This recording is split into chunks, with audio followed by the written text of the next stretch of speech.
దేవుని నామానికి మహిమ కలుగును గాక. మరి దేవాది దేవుని యొక్క నామమును మనం ఎంతవరకు ఈ రీతిగా పాటల ద్వారా దేవుని కనపరచడానికి దేవుడు కృప చూపించారు. దేవుని యొక్క అత్యున్నతమైన నామమును మనం పిల్లల ఎంతవరకు పాటల ద్వారా దేవుని కనపరచడానికి దేవుడు కృప చూపించారు. అలాగే ఈ సమయంలో మనము ప్రాముఖ్యమైన మరి కార్యక్రమాలకి వెళ్తున్నాం.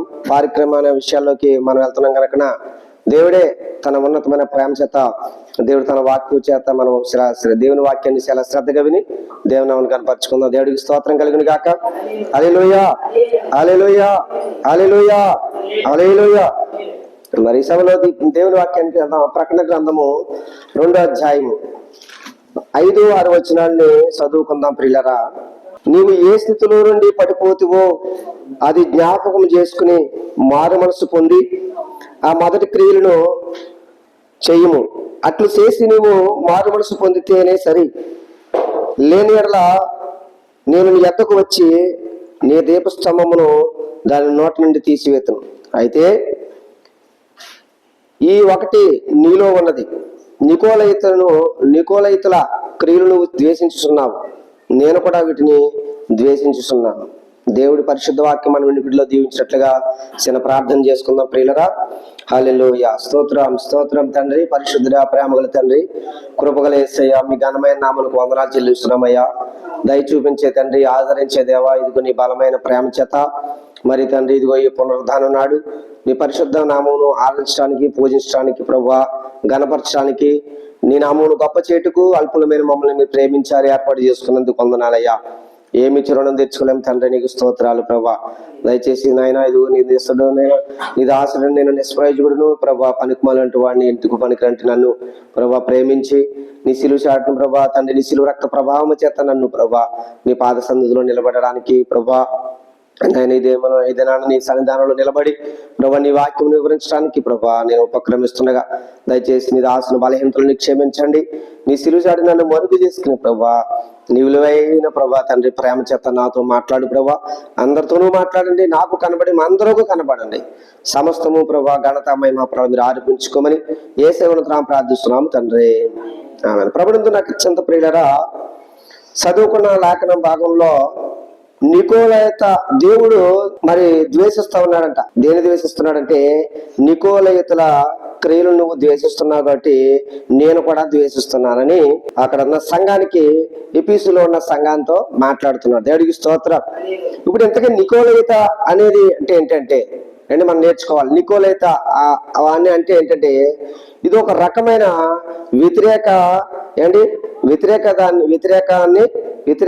వ్యతిరేకవాదాన్ని తీసుకొచ్చే బోధ. ఇది ఏంటంట, నికోలయిత ఏంటంటే వ్యతిరేకవాదాన్ని బోధించేది. అక్కడ దేవుని సంఘంలో మరి ఒక దేవుని సంఘంలో దేవుడు వాక్యము ఒక చెబుతుంటే దానికి భిన్నంగా మాట్లాడించడం, దానికి భిన్నంగా నడిపించాలని ఒక వ్యతిరేక భావాన్ని నికోలయిత బోధ అని ఇక్కడ రాశాడు. మరి బైబిల్లో యోహాను భక్తుల ద్వారా పరిశుద్ధాత్మ దేవుడు తెలియపరిచాడు. దేవుడికి స్తోత్రం. ఈ రోజుల్లో మనం చూసినట్లయితే మరి నికోలయిత బోధలు మరి నికోలయిత క్రియలు ఇవన్నీ కూడా ఈ రోజున మరి సంఘాల్లో మనం స్పష్టంగా చూస్తున్నాం. అందుకే దేవుడు మరి దృష్టి ఉంచి దేవుడు తన ఆత్మ చేత మరి పిల్లగా మరి వివేచించి మరి పరిశుద్ధాత్మ దేవుడు దైవజనుడైన యోహాను భక్తుడి ద్వారా ఈ విషయాలు మనకు నేర్పిస్తా ఉన్నాడు. దేవుడికి స్తోత్రం. ఇప్పుడు ఇంతకే నికోలయిత బోధల వల్ల మనకు కలిగే నష్టం ఏంటి? ఇప్పుడు భక్తి జీవితంలో మనం ఒక భక్తి కలిగి ఉన్నాం, దేవుని యందు భయభక్తులు కలిగి ఉన్నాం, దేవుని యందు పిల్లలుగా ఒక నిరీక్షణతో మనం ఎదురు చూస్తున్నాం, దేవుని రాకడికి ఎదురు చూస్తున్నాం, దేవుని ప్రేమిస్తున్నాం. అయితే దేవుని ప్రేమిస్తున్న మనము, దేవుని రాకడికి సిద్ధపడుతున్న మనము ఒక ప్రమాదపు మరి దుష్టుడైన సాతాను మరి సంఘాల్లో మరి భక్తి జీవితంలో వాడు మరి పిల్లగా వాడు ఇన్వాల్వ్ చేసి మనల్ని దేవునికి విధమైన మరి వ్యతిరేక దశలో నడిపించాలని సైతాను చాలా యుక్తి కలిగి ఉన్నాడు. అయితే ఇదేనా పరిశుద్ధాత్మ దేవుడు మన మీద దృష్టి నుంచి ఒక ప్రత్యేకమైన రీతిలో దేవుడు మనల్ని దర్శించి బలపరిచి తన రాకడ కొరకు మనల్ని సిద్ధపరచాలని మరి దేవుడు మనల్ని ఏర్పాటు చేసుకున్నాడు. దేవుడికి స్తోత్రం. ఎందుకంటే ఈ విశ్వాసం ఎవరి వల్ల కలిగింది? దేవుని వల్ల కలిగింది. ఈ భక్తి ఎలా వచ్చింది? దేవుడు తన కుమారుడినిగా ఈ లోకానికి వచ్చి, మహిమను విడిచి ఈ లోకానికి వచ్చి ప్రియులరా మనందరి కొరకు ఆయన ఆకాశానికి భూమికి రజను వేలాడి అన్నాడు. ఇదిగో స్వరక్తమిచ్చి కొన్న సంఘం అన్నాడు. దేవుడికి స్తోత్రం. సంఘం అంటే దేవుడు తన స్వరక్తమిచ్చి కొన్న సంఘం. ఈ సంఘాన్ని దేవుడు తన రక్తంతో కొన్నాడు. అందుకని మనము ఆయన విలువ పెట్టి కొనబడిన వారము అని లేఖనం మన గురించి రాయబడింది. దేవుడికి స్తోత్రం. కనుక ఇక్కడ మనం చదువుకున్న దాంట్లో ఇగో ఈ ఒకటి నీలో ఉన్నది ఏంటంటే నికోలేతల క్రియలు నువ్వు ద్వేషిస్తున్నావు, నేను కూడా వీటిని ద్వేషిస్తున్నాను. దేవుడికి స్తోత్రం. అంటే దేవుడికి మనం దేవుడు ఏదైతే ఇష్టపడలేదో అలాగే భక్తులమైన మనం కూడా దేవునికి ఇష్టం కానిది మనము ద్వేషించాలి. ఎందుకు ద్వేషించాలి అంటే ప్రియులరా, మరి దేవుడు తన రాకడ కొరకు మనల్ని సిద్ధపరుస్తున్నాడు. అందుకని అపోస్తలుడైన పౌలు భక్తుడు మొదటి తెస్సలోనికీ పత్రిక 5వ అధ్యాయము 23వ వచనం చూడండి. 23వ వచనం, సమాధానకర్తయగు దేవుడే మిమ్మల్ని సంపూర్ణులుగా పరిశుద్ధపరచునుగాక, మీ ఆత్మ జీవమును శరీరమును మన ప్రభువైన యేసుక్రీస్తు రాకడ యందు నిందారహితముగాను సంపూర్ణంగా ఉండినట్లు కాపాడబడునుగాక. దేవుడికి స్తోత్రం చేద్దాం. హల్లెలూయా. ఏంటంటే యేసుక్రీస్తు రాకడ యందు నిందారహితముగాను సంపూర్ణముగా ఉండినట్లు కాపాడబడునుగాక. హల్లెలూయా. అంటే దేవుడు మనల్ని కాపాడాలని, ఎప్పటి వరకు?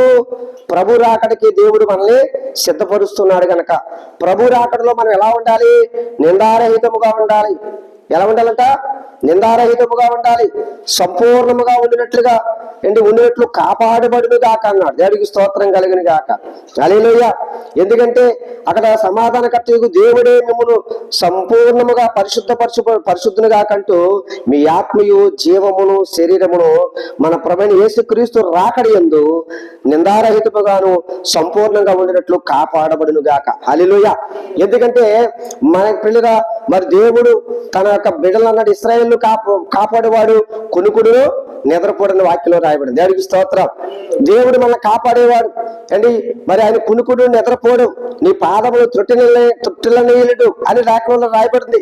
అలాగే తన భక్తులుగా దేవుడు పరిశుద్ధుడు కాబట్టి ఆయన రాకడలో మనందరం కూడా ఆయన్ని సమీపించాలంటే ఆయన ఏం చేస్తా ఉన్నాడంటే మనల్ని ఆయన రాకడ కొరకు మనల్ని ఏం చేస్తా ఉన్నాడంటే నిందారహితంగా ఉండేటట్లుగా, సంపూర్ణముగా ఉండేటట్లుగా సంపూర్ణంగా మార్చబడి ఉండేటట్లు అంతవరకు కూడా మరి కాపాడడానికి దేవుడు మనకు తోడై ఉన్నాడు. దేవుడికి స్తోత్రం. ఎందుకంటే ప్రభు మనకే తోడై ఉన్నాడు. అందుకని వాక్యంలో మరి దేవుడు చెప్పాడు, సదాకాలం ఆయన మీతో కూడా ఉన్నాడు. దేవుడికి స్తోత్రం. ఎన్నడున్నా సదాకాలం మీకు తోడై ఉన్నాను ప్రభు చెప్పారు. కనుక ప్రభు మనకు తోడై ఉన్నాడు. కనుక దేవుడు పిల్లలు మనందరినీ మరి దేవుడు ప్రేమించి మరి మనందరినీ కాపాడుటకు ఆయన ఎల్లప్పుడూ మనకు తోడుగా ఉన్నాడు. ఎందుకు తోడుగా ఉన్నాడంటే చూడండి, రోమాపత్రిక దేవుడికి మన మీద మన ఎడల ఆయనకున్న ప్రేమ ఎంత ఉన్నతమైంది. ఆ ఉన్నతమైన ప్రేమ ఈ రీతిగా మనల్ని ఈ రీతిగా కాపాడడానికి కారణం ఏంటంటే మరి రోమాపత్రిక 8వ అధ్యాయంలో 3వ వచనంలో, రోమపత్రిక 8వ అధ్యాయం 3వ వచనము రాయబడింది చూడండి. శరీరం అనుసరింపక ఆత్మను అనుసరించి నడుచుకును మన యందు ధర్మశాస్త్ర సంబంధమైన నీతి విధి నెరవేర్చబడవలనని పాప పరిహార నిమిత్తము దేవుడు తన సొంత కుమారుడి పాప శరీరాకారంతో పంపి ఆయన శరీరమందు పాపమునకు శిక్ష విధించాడు. దేవుడికి స్తోత్రం. దేవుడు మనల్ని కాపాడుకోవాలి. ఎందుకు కాపాడుకుంటున్నాడు ఆయన మరి ఆయన శరీరమందు ఆయన ఏం చేశాడు? ఆయన శరీరమందు పాపమునకు శిక్ష విధించబడింది. దేవుడికి స్తోత్రం. అంటే అన్నాడు దేవుడు తన సొంత కుమారుడి పాప శరీరాకారంతో పంపి ఆయన శరీరమందు పాపమునకు శిక్ష విధించాడు. దేవుడికి స్తోత్రం కలిగినగా. హల్లెలూయా. అందుకనే శరీరం అనుసరింపక ఆత్మను అనుసరించి నడుచుకుని మనం యందు దేని అనుసరించి నడుస్తాం మనం శరీరము అనుసరింపక ఆత్మను అనుసరించే నడుచుకును మన యందు ధర్మశాస్త్ర సంబంధమైన నీతి విధి నెరవేర్చబడవలనని పాప పరిహార నిమిత్తము దేవుడు తన సొంత కుమారుని ఏం చేశాడు? సొంత కుమారుని మరి పాప శరీరాకారంతో మన కొరకు పంపాడు. దేవుడికి స్తోత్రం. అంటే రక్తమాంసాలు ధరించుకున్నాడు దేవుడు. తన కుమారుని ఏం చేశాడంటే రక్తమాంసాలు ధరింపజేసాడు. ఎందుకు ధరింపజేశాడు అంటే లేఖలో చూస్తుంది అండి, అక్కడ రాశాడు అనమాట, ఆయన శరీరమందు పాపములకు శిక్ష విధించాడు. దేవుడికి స్తోత్రం. కనికిన పిల్లర మనం పొందవలసిన పిల్లర మరి శిక్షను ఆయన శరీరమందు ఏం చేశాడంటే ఆయన శరీరమందు శిక్ష విధించుకున్నాడు. దేవుడికి స్తోత్రం కలిగింది. హల్లెలూయా. అందుకుని పిల్లర దేవుడు మరి మనం పొందవలసిన శిక్షను ఆయన పొందుకుని దేవుడు మనల్ని ఏం చేస్తుంటే మన కొరకు ఆయన పిల్లర తన ప్రేమను వెల్లడపరుస్తున్నది. దేవుడికి స్తోత్రం. అందుకే పౌలు అంటాడు, జీవిస్తున్నది నేను కాదు, క్రీస్తేసే నాలో జీవిస్తున్నాడు అని చెప్పాడు. దేవుడికి స్తోత్రం. అందుకే ఎఫెసీ పత్రికలో చూడండి 2 అధ్యాయము 9-10 మనం అంటే ఏంటి అక్కడ ఇంకా క్లియరెన్స్ గా దేవుని వాక్యంలో రాయబడింది. ఎఫెసీ పత్రిక 2 అధ్యాయము 9-10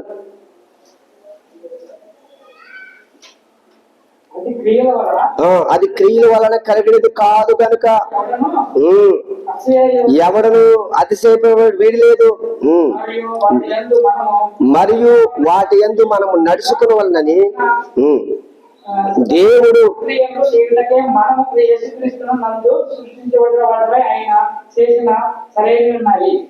చేసిన చూడండి, మళ్ళీ చూడండి అక్కడ సరిగ్గా చూడండి, అది క్రియల వలన కలిగినది కాదు గనుక ఎవడను అతిశయపడ వీలు లేదు. మరియు వాటి యందు మనం నడుచుకుని వలనని దేవుడు ముందుగా సిద్ధపరిచిన సత్క్రియలు చేయుటకై మనము క్రీస్తు యేసునందు సృష్టింపబడిన వారమై ఆయన చేసిన పని అయి ఉన్నాము. దేవుడికి స్తోత్రం. హల్లెలూయా. అందుకే లేకపోతే క్రీస్తు యేసునందు సృష్టింపబడిన వారమై అన్నాడు. ఏంటట? మనం క్రీస్తు యేసునందు సృష్టించబడిన వారమై ఆయన చేసిన పని అయి ఉన్నాం. దేవుడికి స్తోత్రం కలిగిన గాక. హల్లెలూయా. కనుకన అందుకని అన్నాడు, ఎవడైనా క్రీస్తునందు ఉన్న ఎడల వాడు నూతన సృష్టి. దేవుడికి స్తోత్రం. ఏంటంట? ఎవడన్నా క్రీస్తునందు ఉంటే వాడు నూతన సృష్టి. అందుకని ఇప్పుడు దేవుడు మనల్ని ఎలాగ సృష్టించాడంటే నూతన సృష్టిగా మార్చాడు. దేవుడికి స్తోత్రం. హల్లెలూయా. ఇదిగో నేను ఒక నూతన క్రియ చేస్తున్నాను అన్నాడు. అందుకని మన జీవితంలో ఒక నూతన కార్యాన్ని దేవుడు జరిగించడానికి దేవుడు తన కుమారుని మన కొరకు పంపించి పాప శరీరాకారం ధరించుకుని ఆయన శరీరం మందు పాపానికి శిక్ష విధించుకున్నాడు. దేవుడికి స్తోత్రం. అందుకు ఇప్పుడు మనము సృష్టించబడ్డాం, దేవుని పిల్లలుగా ఈ లోకంలో అవతరించబడ్డాం. దేవుడికి స్తోత్రం. ఆయన ఎలాగైతే ఈ లోకానికి దేవుని కుమారుడు ఈ లోకానికి వచ్చి కుమారుడిగా ఆయన అవతరించాడో అలాగే దేవుని కుమారుడు ద్వారా మరొక నూతన సృష్టిని దేవుడు మనకు అనుగ్రహించాడు. దేవుడికి స్తోత్రం కలిగిన గాక. కనుక దేవుని యొక్క మరి అద్భుతమైన ప్రేమ ఎంత ఉన్నతమైందంటే పిల్లరా, దేవుడు ఆయన చేసిన పని అయి ఉన్నాం. ఆయన చేసిన ఆ పని ఏంటంటే మనము క్రీస్తునందు సృష్టించబడ్డాము. దేవుడికి స్తోత్రం. అందుకు నేను దేవుని బిడ్డను, నేను జీవిస్తున్నది నేను కాదు, ఇక నేను నా సొత్తు కాదు, నేను దేవుని సొత్తుని, నేను దేవుని బిడ్డని, దేవుని ప్రజలను అని ఒక ఉన్నతమైన భావముతో మనము మరి పిల్లరా ఈ భూమి మీద మన జీవిత యాత్రలో కొనసాగించాలి. అందుకనే భక్తులు, మన ముందున్న భక్తులు మేము పరదేశులము యాత్రికులము అని అన్నారు. దేవుడికి స్తోత్రం. అందుకని ఈ లోకంలో యెహోమందు దేని వారు లక్ష్యమించలేదు, యెహోమందు దేని మీద వారు దృష్టి పెట్టలేదు కాబట్టి వారు ఒక ఉన్నతమైన బహుమానాన్ని పొందుకోగలిగారు. దేవుడికి స్తోత్రం కలిగింది కాక. హల్లెలూయా. అందుకని మనము సృష్టించబడిన వారము ఆయన చేసిన పని ఉన్నాము. ఎందుకంటే మనం అతిశించడానికి మనలో ఏది కూడా లేదు. ఈరోజు దేవుని బిడ్డగా మారాం అండి, బాప్తిసం పొందుకున్నాం. అందుకని నేను దేవుని బిడ్డగా మారిపోయానంటే, నేను దేవుని దాసుడిగా మారిపోయానంటే నా గొప్పతనం వల్ల నేను మారలేదు. ఏంటంటే మన నీతి మురికి గుడ్డలతో సమానమని రాయబడింది. చూడండి మరి పిల్లగా చూడండి, రోమపత్రిక తీయండి 2వ అధ్యాయము 14వ వచనంలో. రోమపత్రిక 2వ అధ్యాయము 14వ వచనం చూడండి. 2వ అధ్యాయము 14వ వచనం చదువుతున్న చూడండి. ధర్మశాస్త్రము లేని అన్ని జనులు స్వాభావికముగా ధర్మశాస్త్ర సంబంధమైన క్రియలను చేసిన యెడల వారు ధర్మశాస్త్రం లేని వారిని తమకు తామే ధర్మశాస్త్రమైనట్టు అట్టి వారి మనసాక్షి కూడా సాక్ష్యమిచ్చుకుండగాను. దేవుడికి స్తోత్రం. హల్లెలూయా. ఏంటట? అన్ని జనులు ధర్మశాస్త్రం లేని అన్ని జనులు స్వాభావికముగా ఏంటి క్రియలు చేస్తూ ఉన్నారు. దేవుడికి స్తోత్రం. దేనితోటి? ధర్మశాస్త్రం లేకపోయినా సరే వారు ధర్మశాస్త్రముగా లేనివైనప్పుడు కూడా ధర్మశాస్త్రం ఉన్నట్టు మైనట్టుగా వారు మనసాక్షి సాక్ష్యం ఇస్తుందంట. దేవుడికి స్తోత్రం కలిగిన కాక. అంటే ధర్మశాస్త్రం లేని అన్ని జనులు స్వాభావికముగా ధర్మశాస్త్ర సంబంధమైన క్రియలను చేసిన యెడల వారు ధర్మశాస్త్రము లేని వారనిను తమకు తామే ధర్మశాస్త్రమైనట్టు. దేవుడికి స్తోత్రం కలిగిన. హల్లెలూయా. కనుక పిల్లరా, దేవుని బిడ్డలుగా దేవుని పిల్లలుగా మన స్వాభావికముగా దేవుని ఎరగని వారు అంటే మనం అన్ని జనుల నుండి మునుపుడు దూరస్తులైన మనల్ని దేవుడు తన కుమారుని ద్వారా శిలువజ్ఞము చేత మనల్ని సమీపస్తులుగా చేసుకున్నాడు. దేవుడికి స్తోత్రం కలిగినగా. అందులో దూరస్తులైన మనల్ని ఇప్పుడు ఆయన సమీపస్తులుగా చేసుకోవడానికి అంటే మనకు ధర్మశాస్త్రం మనకి లేదు. అయినప్పటికీ ధర్మశాస్త్రం లేని మనల్ని పిల్లరా మరి దేవుడు తన ప్రేమ చేత మనందరినీ కూడా తన పిల్లరా ఆయన సృష్టింపబడిన వారుగా, ఆయన చేత నడిపించబడే ప్రజలుగా, ఆయన చేత దీవించబడే ప్రజలుగా దేవుడు మనల్ని ఏర్పాటు చేసుకున్నాడు. దేవుడికి స్తోత్రం కలిగిన కాదు. హల్లెలూయా. అందుకనే మనము పిల్లల దేవుని యొక్క బిడ్డలుగా మనము దేవుడు తన చిత్తం దేవుని చిత్తం నెరవేర్చేవాడు నిరంతరము నిలిచి ఉంటాడని లేఖలో రాయబడింది. దేవుడికి స్తోత్రం. కనుక మన జీవితంలో పిల్లల దేవుడు మనం అతిశించడానికి మనలో ఏది కూడా లేదు. అందుకనే అయితే ఈ రోజుల్లో పిల్లగా దేవుని పిల్లలైన మనము దేవుడు ఏదైతే వద్దంటున్నాడో, దేవుడు అయితే దేని దేశిస్తున్నాడో వాట్ జీసస్ హ్యాట్స్ దేవుడు ఏది దేశిస్తున్నాడు హూ ఈజ్ నికోలస్ అసలు నికోలస్ బోధ అంటే ఏంటి? ఈ రోజున మనం గ్రహించాలి, వివేచించాలి, మనం మేలైన దాన్ని అనుసరించాలి. అక్కడ మనం ఇందాక చదువుకున్నాం పిల్లగా అక్కడ చదువుకున్న దాంట్లో నువ్వు నికోలైత బోధనలు ద్వేషిస్తున్నావు, నేను కూడా ద్వేషిస్తున్నాను అన్నాడు. దేవుడికి స్తోత్రం. అందులో మనం ద్వేషించవలసింది ఎందుకు దేవునికి అంగీకారం కాంది మనం ఎందుకు ద్వేషించాలి అంటే అక్కడ రాశాడు చూడండి. అక్కడే దేవుడు మనకు లేఖనాల ద్వారా తెలియపరుస్తున్నాడు. ప్రకటన గ్రంథము 2:14 రండి. అయినను నేను నీ మీద కొన్ని తప్పిదములు మోపవలసినది, అవేవనగా విగ్రహమునకు బలిచ్చిన వాటిని తిన్నట్లు, జారత్వము చేయనట్లు, ఇశ్రాయేలుకు ఉరుడ్డుమని బాలాకునకు నేర్పిన బిలాము బాధను అనుసరించి వారు నీలో ఉన్నారు. అటువలనే నికోలత బోధను అనుసరించి వారు నీలో ఉన్నారు. ఇది సంగతి. నికోలత బోధ ఏంటి? ఇక్కడ నేను నీ మీద కొన్ని తప్పిదాలు మోపుతున్నా. అవేంటంటే విగ్రహాలకు బలిచ్చే వాటిని తిన్నట్లు, జారత్వం చేయనట్లు, ఇశ్రాయేలుకు ఉరుడ్డు అని బాలాకుకు నేర్పిన బిలాము బోధను అనుసరించి వారు నీలో ఉన్నారు. బిలాము అంటే ఎవరు? ఇశ్రాయేలులో ఒక ప్రవక్త. బిలాము ఒక ప్రవక్త. బిలాము శపించబడితే శపించబడతారు, బిలాము దీవిస్తే దీవించబడతారు. బిలాము దేవునితో ముఖాముఖిగా మాట్లాడే ఒక వ్యక్తి. అతడు ఏం చేశాడంటే పిల్లగా బాలాకు అనే ఒక రాజు బిలాము ఏం చేశాడంటే బాలాకు ఏం చేశాడంటే బాలాకు ఒక రాజు. ఆ రాజు ఏం చేశాడంటే బిలాముని పిలిచి, బిలాము ఇదిగో నువ్వు అవునంటే అవును, కాదంటే కాదు కనుక ఇదిగో ప్రపంచంలో ఒక జనాభా ఉంది. ఆ జనాభా ప్రపంచ ప్రజలందరికీ కూడా వాళ్ళు చూస్తే గడగడలాడవలసిన పరిస్థితి. అంతటి ప్రజలు అలాంటి బలమైన ప్రజలు వారు నా దేశం గుండా వాళ్ళు వస్తున్నారు కాబట్టి వారిని జయించడానికి మాకు శక్తి చాలదు. ఎందుకంటే వాళ్ళ ముందు నడిచేవాడు దేవుడైనా యెహోవా. దేవుడికి స్తోత్రం. ఆ ప్రజల్ని జయించడానికి మాకు శక్తి లేదు కాబట్టి నువ్వు ఆ ప్రజల్ని ఏం చేయాలంటే శపించాలి అన్నాడు. అప్పుడు బాలాకు మాటలేని నువ్వు వాళ్ళని శపించినట్లయితే నేను నీకేం చేస్తాను, బహుమతిని ఇస్తానన్నాడు. అయితే బిలాము ముందు ఒప్పుకోలేదు, తర్వాత మరలా ఒప్పుకున్నాడు.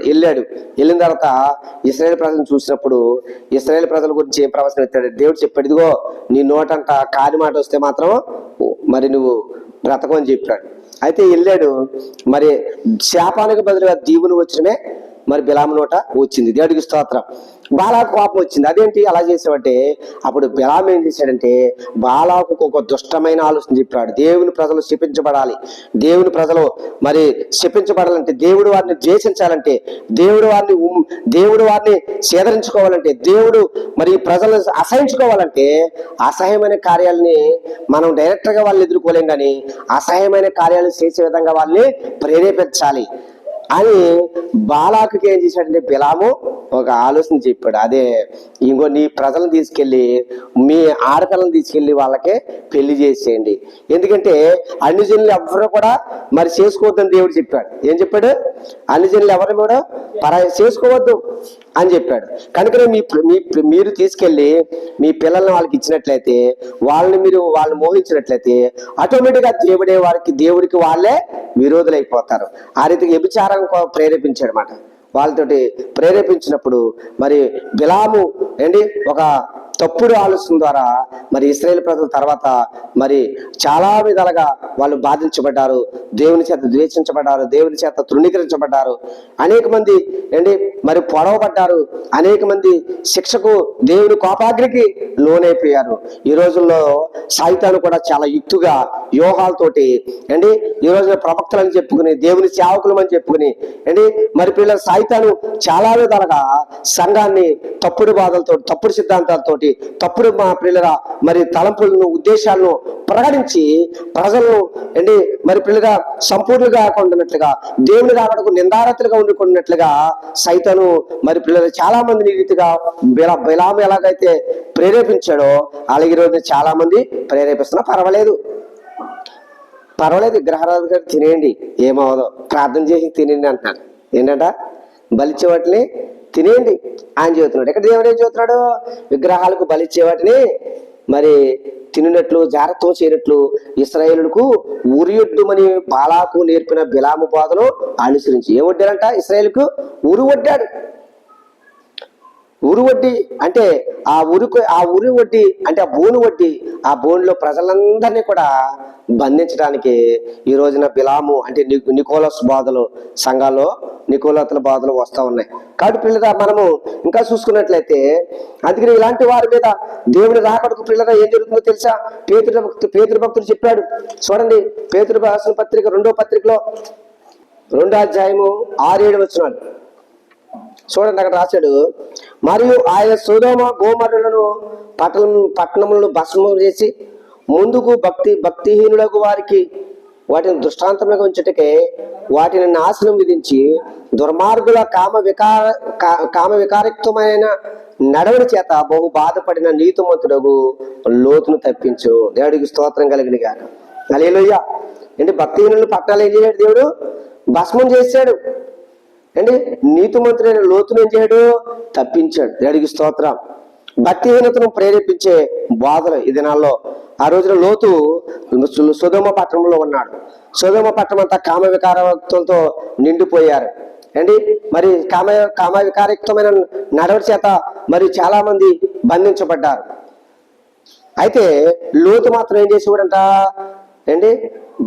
బహు బాధపడేవాడంట. అయ్యో, ఈ ప్రజలు చెడిపోయారు, ఈ ప్రజలు పాడైపోయారు అని లోతు తన మనసులో బాధపడుతూ ఉండేవాడంట. అందునే లోతుమంతుడు నీతిమంతుడు లోతు అని రాయబడింది. దేవుడికి స్తోత్రం. లోతు గురించి పాత్ర పదులు చూస్తే ఆ లోతు కుమార్తెలతో మరి సాంగత్యం చేశాడు. మరి లోతు సొదొమ పట్టణంలో ఉన్నాడు. అందులో లోతు లోకాసుని ప్రేమించాడు. అంటే లోకంలో ఉందని లోకం వైపు ఆకర్షించబడ్డాడు, పచ్చగాదాన్ని కన్నులు పెట్టాడు కానీ అని చాలా మంది అనేక విధాలుగా మాట్లాడుకుంటచ్చు. కానీ ప్రియులరా, లోతు ఆ సొదొమ పట్టణంలో ఉన్నాడు కానీ ఆ పాప క్రియలకు కానీ తన కుమార్తెలు కానీ ఆకర్షితులుగా చేయలే. లోతు మాత్రం నీతిమంతుడిగా బ్రతికాడు, పరిశుద్ధుడిగా బ్రతికాడు. ఎందుకంటే ప్రియులరా, దేవుని వాక్యము భక్తిహీనుల పట్టణంలో ఏం చేస్తుంది? భస్మం చేస్తుంది. దేవుడికి స్తోత్రం కలిగిన గాక. భక్తిహీనులందరూ దేవుడు ఏం చేస్తాడు? భస్మం చేస్తాడు. కనుక భక్తిహీనతకు ప్రేరేపించి ఈ లోకంలో మరి పర్లేదు, తప్పు చేసినా పర్లేదు, పాపం చేసినా పర్లేదు, దేవుడు తన రక్తంతో కడిగేస్తాడు, మనం ఎలా బ్రతికినా పర్లేదు, వారమత్మాన్ని ఎలా తిరిగినా పర్లేదు, 6 రోజులు మనం ఎలా బ్రతికినా పర్లేదు, ప్రభు దగ్గరికి వెళ్ళిపోయి ప్రభువుని క్షమించి ప్రభు అంటే క్షమించేస్తాడు. ఇలాంటి భక్తిహీనత ఈ రోజుల్లో చాలా మంది ప్రకటిస్తున్నారు, నేర్పిస్తున్నారు. కనుక మనం చాలా జాగ్రత్తగా ఉండాలి. ఏముండాలి? జాగ్రత్తగా ఉండాలి. ఇలాంటి వ్యతిరేక కార్యాలకు, శారీరక కార్యాలకు మనం లోబడకూడదు అని వాక్యం చెబుతుంది. దేవుడికి స్తోత్రం కలిగిన గాక. హల్లెలూయా. అందుకు నీ మీద ఒక తప్పు మోపుతున్నాను అని ఎందుకు చెబుతున్నాడు ప్రకటన గ్రంథంలో? ఇగో తుయితేరు నీ మీద ఒక తప్పు మోపుతున్నాను, పెరుగమా నీ మీద ఒక తప్పు మోపుతున్నాను, ఏపీసీ సంగమా నీ మీద ఒక తప్పు మోపుతున్నాను, ఇదిగో నీలో అంగీకారం కాంతి నీలో ఒకటి ఉంది, నాకు అంగీకారం కాంతి నీలో ఒకటి నాకు కనబడుతుంది కనుక నువ్వు దాన్ని ద్వేషించాలి. దేవుడికి స్తోత్రం కలుగునుగా. దేవుడు దేన్ని ద్వేషిస్తున్నాడో దాన్ని ద్వేషించే ప్రజలుగా మనము ఉండవలసిందే. అందుకని పిల్లలు, అందుకనే ఇక్కడ లోతు మరి ఆ సుధమ పట్టణంలో ఉన్నాడు కానీ కామ వికార శాస్త్రులకు తాను అప్పగించుకోలేదు, తన బిడ్డలే అప్పగించలేదు. కాబట్టి లోతును దేవుడు తప్పించుకోగలిగాడు. దేవుడికి స్తోత్రం కలిగిన కాక. అందుకని గలతీ పత్రికలో కూడా మనకి చూడండి పిల్లలు, గలతీ పత్రిక అదే అధ్యాయం 19వ వచనంలో చూడండి. శరీర కార్యములు స్పష్టమైనవి అవేవనగా జారత్వము, అపవిత్రత, కాముకత్వము, విగ్రహారాధన, అభిచారము, ద్వేషములు, కలహములు, మత్సరములు, క్రోధములు, కక్షలు, భేదములు, విమతములు, అసూయలు, మత్తతులు, అల్లాడితో కూడిన ఆటపాట్లు మొదలైనవి.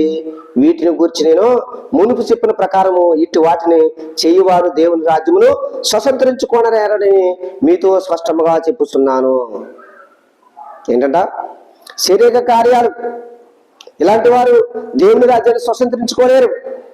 ఎలాంటి వారు అంటే స్పష్టమైన ఏమనగా అన్నాడు, జారత్వము, అపవిత్రత, కామకత్వము, విగ్రహారాధన, అభిచారము, ద్వేషము, కలహాలు, మత్సరాలు, క్రోధాలు, కక్షలు, భేదాలు, విమతములు, అసూయలు, అంటే మరి ఏమన్నాడు అక్కడ, మత్తతులు, అల్లరితో కూడిన ఆటపాట్లు. ఇవన్నీ కూడా ఉన్నవాడు దేవుని రాజ్యాన్ని స్వతంత్రించుకోలేడు అని స్పష్టంగా దేవుని లేఖల్లో రాశాడు దేవుడు. దేవుడికి స్తోత్రం. కనికరి ప్రియులరా, మనము అందుకనే యేసు ప్రభువు వారు చెప్పారు. మీరు చూడండి, యోహాను సువార్తలో చెప్పాడు. కనికరి యేసు ప్రభు అన్నారు, ఇదిగో 8వ అధ్యాయం, యోహాను సువార్త 8వ అధ్యాయం 31 చూడండి. కాబట్టి యేసు తనను నమ్మిన యూదులతో, మీరు నా వాక్యం ముందు నిలిచిన వారైతే నిజముగా నాకు శిష్యులైందురు. శిష్యులైన ఏం చేస్తారు? సత్యమును గ్రహిస్తారు. దేవుడికి స్తోత్రం కలిగిన కానీ. హల్లెలూయా. దేవుని వాక్యమందు మనము నిలవాలి. దేవుడికి స్తోత్రం. దేవుని వాక్యమందు నిలిస్తే మనకి ఏం జరుగుతుంది? దేవుని అందుకని కీర్తనకారుడు అంటాడు, దేవా నీ వాక్యం నా హృదయంలో ఉన్నది కనుక నీ ఎదుట నేను పాపము చేయకుండానట్లున్నాను అన్నాడు. దేవుడికి స్తోత్రం. దేవుని వాక్యంలో మనం నిలుచుంటే, దేవుని వాక్యం మనలో ఉంటే దేవుని ఎదుట ఏం చేయము? పాపము చేయము. దేవునికి విరోధంగా నడము, దేవునికి విరోధంగా ప్రవర్తించము. అందుకని పిల్లగా మరి ప్రభు అన్నాడు, నా వాక్యం ముందు నిలుస్తున్న వారైతే మీరు ఏం గ్రహిస్తారో? సత్యాన్ని గ్రహిస్తారు. దేవుడికి స్తోత్రం. సత్యాన్ని గ్రహించాలి. ఎవరేం చెప్తే అది నమ్మేయటం కాదు. మళ్ళీ గలతీలు అంటాడు, మరి చెప్తాడు, ఓ గలతీలారా, ఓ అవివేకులైన గలతీలారా, మిమ్మల్ని ఎవరు భ్రమ పెట్టారా? భిన్నమైన బోధలకు ఎలా తిరిగిపోతున్నారా మీరు? ప్రతి చిన్న విషయానికి అండి, ప్రతి ఎవడు చేయని చెప్తే అదే బాగుంది ఇలా తిరిగిపోతున్నారేంటి? ఓ అవివేకులైన గలతీలారా అన్నాడు అపోస్తలుడైన పౌలు భక్తుడు. ఎందుకంటే ఈ రోజున దేవుని వాక్యం మీద నిలవాలి. నిలుసుంటే ఏంటి, ఏది సత్యమో ఏది అసత్యమో, ఏది దేవుని బోధో ఏది దెయ్యం బోధో అర్థం కావాలంటే ముందు దేవుని సందులో నిలబడి, ప్రభువా నువ్వు నాతో మాట్లాడని మనపూర్వకంగా మనం ప్రార్థించేవారుగా ఉంటే తప్పక దేవుడు మనకు సహాయము చేస్తాడు. దేవుడికి స్తోత్రం కలిగిన గాక. హల్లెలూయా. కాబట్టి మరి చెప్తున్నాడు. అందుకనే ప్రకటన గ్రంథము 2వ అధ్యాయం 20వ వచనంలో అన్నాడు. చూడండి, ప్రకటన గ్రంథము 2వ అధ్యాయము 20వ వచనం, 2:20. ఆయనను నీ మీద తప్పు అంటే నేను మోపవలసి ఉన్నది, ఏమనగా తాను ప్రవక్తనని చెప్పుకొనుసు యెజబెలు అనే స్త్రీని వంటనిచ్చున్నావు. అదేం చేస్తుంది? జారత్వము చేయటము, విగ్రహములకు బలిచి వాటిని తినుటకును అది నా దాసులకు బోధించుసు వారిని మోసపరుచున్నది. అర్థమవుతుందా? యెజబెలు, ఇవాళ సంఘాల్లో యెజబెలు పనిచేయట్లేదా అండి? యెజబెలు అన్నాడు, ఏం చేస్తుందా? విగ్రహములకు బలిచి వాటిని తినుటకును అది నా దాసులు ఏం చేస్తుంది? బోధించుసు వాటిని మోసపరుస్తూ ఉంది. ఈ రోజున పాస్టర్లను చెప్పుకునే వాళ్ళు అందరూ కూడా మోసపోతున్నారు. చాలా మంది మోసపోతున్నారు. ఎందుకు మోసపోతున్నారంటే, అమ్మో అలాంటి ఎలా కుదురుతుంది, మనం సంపాదించుకోవాలి, మళ్ళీ ఇదోటి దేవుని కొరకు మనం సంపాదించుకోవాలి కదా. ఏంది, ఏమైనా సంపాదించుకోవాలంట? దేవుని కొరకు సంపాదించాలంట. నువ్వు సంపాదించండి పిచ్చోడా. యేసు తన రక్తము చేత తన స్వరక్తము ఇచ్చి సంపాదించుకున్న సంఘాన్ని అన్నాడు. దేవుడికి స్తోత్రం. ఇది ఎవరి వల్ల జరిగింది? మన నీతి వల్ల జరిగిందా? మన యొక్క పిల్లలు ఒకవేళ మన నీతిని బట్టి, మన యథార్థతను బట్టి మన ఈ భక్తిని కలిగి ఉన్నామా అంటే మనలో అతిశయించడానికి ఏమాత్రమో వీలు లేదు అని చెప్పి రాశాడు పౌలు భక్తుడు. దేవునికి స్తోత్రం కలిగిన గాక. మనలో అతిశయించడానికి ఏమాత్రమో, ఎందుకంటే ఆయన తన శరీరమందు పాపమునకు శిక్ష విధించుకున్నందువల్ల ఈ భాగ్యం మనకు కలిగింది. అందుకే దైవజనుడు యేసన్న గారు, ఆహా నా ధన్యత, ఓహో నా భాగ్యము అండి, నేను ఎందుకంటే నీ రక్తంలో కడగబడ్డాను కదా ప్రభువా, అందుని బట్టే నాకు కృప దొరికింది ప్రభు అని దేవుల్లో మరి ఆయన గానం చేసి పాడేయలేరు. దేవుడికి స్తోత్రం కలిగిన గాక. హల్లెలూయా. కనుకన ఈ దినాల్లో పిల్లలు అక్కడ అన్నాడనమాట, నువ్వు యెజబేలును ఇచ్చేస్తున్నావు, జారత్వానికి ప్రేరేపిస్తున్నావు, విగ్రహాలకు బలి ఇచ్చేవాటిని తినమంటున్నావు, పర్వాలేదని ప్రోత్సహిస్తున్నావు, ఇలాగ నా దాసుల్ని ప్రేరేపిస్తుంది అని అన్నాడు. కనుక ఈ కడవరి దినాల్లో నికోలతో బోధల విషయంలో మనం చాలా జాగ్రత్తగా ఉండాలి. ఈ రోజున మరి యేసు ప్రభు దగ్గరికి ఒక రోజున మార్క్స్ వార్త 10:13 చూడండి ఏంటి, కొంతమంది చిన్న బిడ్డలు తీసుకొస్తే అక్కడ ఉన్న వాళ్ళు శిష్యులు అంటారు, చిన్న బిడ్డలు తీసుకొచ్చిన వాళ్ళు ఏం చేస్తారంట, గద్దిస్తున్నారంట. ఈ రోజు సత్యవాక్యం చెప్పే వాళ్ళు ఏం చేస్తారు, గద్దిస్తా ఉన్నారు. దేవుని వాక్యం ఉన్నతన్నట్టుగా బోధించే వారిని గద్దిస్తున్నారు. ఏంటి, ఎవరైనా కొత్తగా వచ్చే వాళ్ళని దేవుని పిల్లల్ని తీసుకొస్తుంటే ఏం చేస్తున్నారు, అలా తీసుకొచ్చిన వారిని గద్దిస్తున్నారు, రక్షణలో తీసుకొచ్చే వారిని గద్దిస్తున్నారు, అండి రక్షణలో నడిపించే వారిని గద్దిస్తున్నారు. ఊరుకోండి అని చెప్పి ఇలాగన చిన్న బిడ్డలను వారు ఏం చేస్తారు, తీసుకొచ్చిన వారిని విసర్జిస్తున్నారంట. చూడండి మార్క్స్ వార్త 10:13 చూడండి. మార్క్స్ వార్త 10:13 త్వరగా. తమ చిన్న బిడ్డలను ముట్టవలనని కొందరు ఆయన ఎద్దుకు వారిని తీసుకువచ్చి, అయితే శిష్యులు అండి వారిని గద్దించారు. ఎవరు గద్దించారంట? శిష్యులు. ఎవరు గద్దించారు వాళ్ళు అంటే ఇప్పుడు అక్కడ రాశాడు, వారిని తీసుకొచ్చిన వారిని. దేవుడికి స్తోత్రం కలిగిన గాక. హల్లెలూయా. అండి ఈ రోజుల్లో పిల్లరా దేవుని సన్నిధిలో మరి యేసు ప్రభువు వారు అంటే ముట్టాలని కొంతమందిని తీసుకొస్తే కొంతమంది ఏం చేస్తారో, అలా పర్లేదు ఇలా చేయొచ్చు అంటే దేవుని దగ్గరకు వచ్చి స్వస్థత పొందుకోవాలి. స్వస్థత పొందుకోవాలంటే ఏం చేయాలి? దేనికి దూరంగా ఉండాలి? దేనికి దూరంగా ఉండాలి? మనం వేటికి దూరంగా ఉండాలో వాటన్నింటి నుండి మనము దూరం చేయాలి. అబ్బాయి అలా కాదు, నలుగురితో అంటూ కులంతో అంటూ ఒక వారికి తీసుకొస్తున్నారు ఈరోజు చాలా మంది. అలా ఉండడానికి సంఘం అలా ఉండటం దేవునికి ఇష్టము లేదు. ఎందుకంటే క్రీస్తు రాకడకు మనము నిందారహితముగాను సంపూర్ణముగా ఉండాలి. ఉండినట్లు కాపాడడానికి దేవుడు తన శరీరమందు పాపములకు శిక్ష విధించుకున్నాడు. దేవుడికి స్తోత్రం.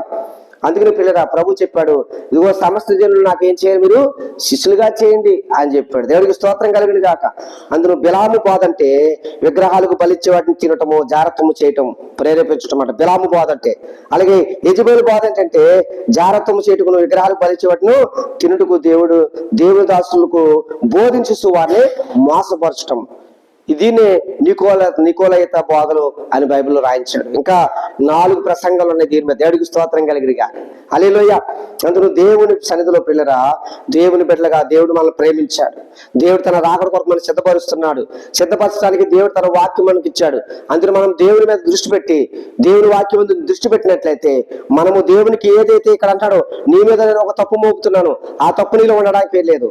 నీ మీద ఒక తప్పు మోపవలసి వస్తుంది, ఆ తప్పు నీలో ఉండడానికి నాకు ఇష్టం లేదు. ఎందుకంటే దేవుని ఎదుట ఎలా ఉండాలి? నిందారహితముగా ఉండాలి. దేవుడికి స్తోత్రం కలిగిన గాక. అందులో మనకి అంటే శరీర కార్యాలు నెరవేర్చేవారుగా ఉండడానికి ఇష్టం లేదు. ఎందుకంటే మనం శరీరాన్ని అనుసరించే వారు కాదు, ఆత్మను అనుసరించే వారుగా ఉండాలి. మనలో కక్షలు ఉండడానికి వీలు లేదు, భేదాలు ఉండడానికి వీలు లేదు. అంటే మరి పిల్లలు చాలా అక్కడ గలతీ పత్రికలో 5:19 శరీర కార్యాల గురించి చెప్పాడు, వాటిని అసహించుకోవాలి. అలా ఉంటే పరలోకం వెళ్ళమని చెప్పాడు. ఏం చెప్పాడు? పరలోకము వెళ్ళమని చెప్పాడు. కనుక మనము దేవుని సంఘము, దేవుని బిడ్డలు మనం ఎలా ఉండాలంటే ఏంటి, ఈ లోక సంబంధమైన వాటికి మనం ఏం చేయాలి? దూరంగా ఉండాలి. దేవుడికి స్తోత్రం. అందులో వ్యర్థమైన వాటి మీద మన మనసు పెట్టకూడదు. దేవుడికి స్తోత్రం కలిగిన గాక. వ్యర్థమైన వాటి మీద మన మనసు తొలగించుకుని క్రీస్తునందు సృష్టింపబడిన వారుగా, నవీన స్వభావం కలిగిన వారుగా, క్రీస్తు అండి తన రక్తం చేత మరి కడగబడిన వారుగా, దేవుని చేత దేవుని సొత్తైన ప్రజలుగా ఈ భూమి మీద మనము బ్రతకవలసిన వారుగా ఉన్నాం.